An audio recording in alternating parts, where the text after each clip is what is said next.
Welcome back, everybody. Today I'm gonna show you how you can have remote start on a 6-speed or manual transmission car. I have the Viper alarm. To set up remote start, you have to do a sequence, otherwise the remote start will not start, right? So let me show you how it's done. So let's say you park the car. So I'm going, and then you park the car. So when you park, have your right foot on the brake and do not let it go. Then you're gonna press handbrake. I know it's ghetto. I don't know why Dodge did this. Anyways, you press the handbrake, then you let go. That's so it knows that it's not on gear, because if it's on gear, it's gonna turn off. Now that you did that, you're gonna go to your remote and you're gonna press this button right here, the middle. It's gonna say this. Your dash is gonna flash, and then you're gonna press this button once. Now remote start is activated. There's another step. You have to get out, right? So when you get out, open the door, step outside, close the door, then you're gonna lock the car, and once you lock it, it's gonna turn off. Right now it's on. Not sure if you can hear it, but it's on. Now lock it,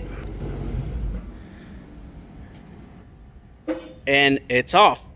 And you can restart your car at any time. Let me show you. Let's say you're at the gym, or you're at work, or at home, and you wanna remote start your car to warm it up.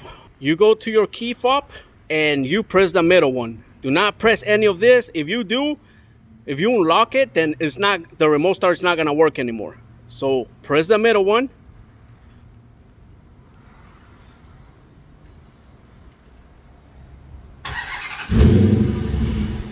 And your car has turned on. Now let me show you when you go in. So you're gonna open the door. Once you're inside, close the door. Do not press the brake, the gas. Do not release the handbrake. If you do, it's gonna turn off. So for it to not turn off, you're gonna press this one 2 times. 1, 2. Now you can press handbrake. Now you can press the brake. Then the lights are gonna flash and the car is on. Now you can drive away. Now you can release the handbrake and you can drive, as you can see, right?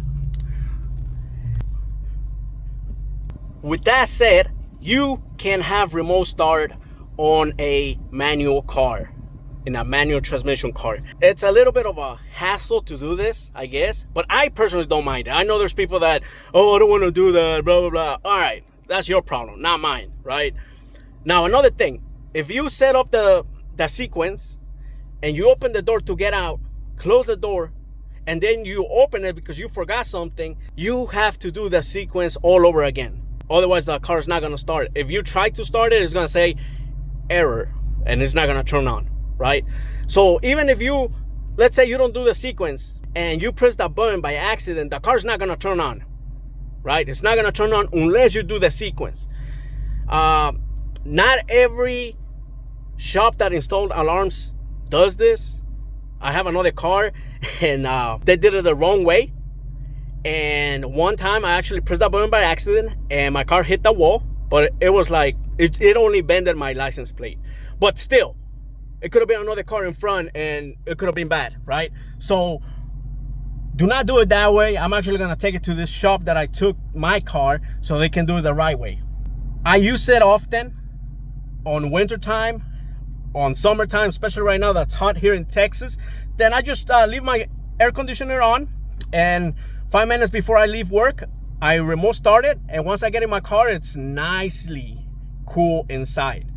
Or winter time, I leave it on hot, and once I get in the car, it's remote started 5 minutes before, and it's really warm inside. So it's definitely worth it. You can do it with the Viper alarm. You can do it with CompuStart alarms.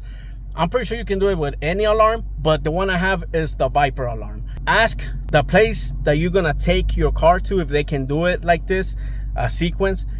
If not, then don't do it. But hey, It's possible. Just wanted to share that because there's a lot of people that they're like, no, it's not possible and you can't do it. Well, here's the proof.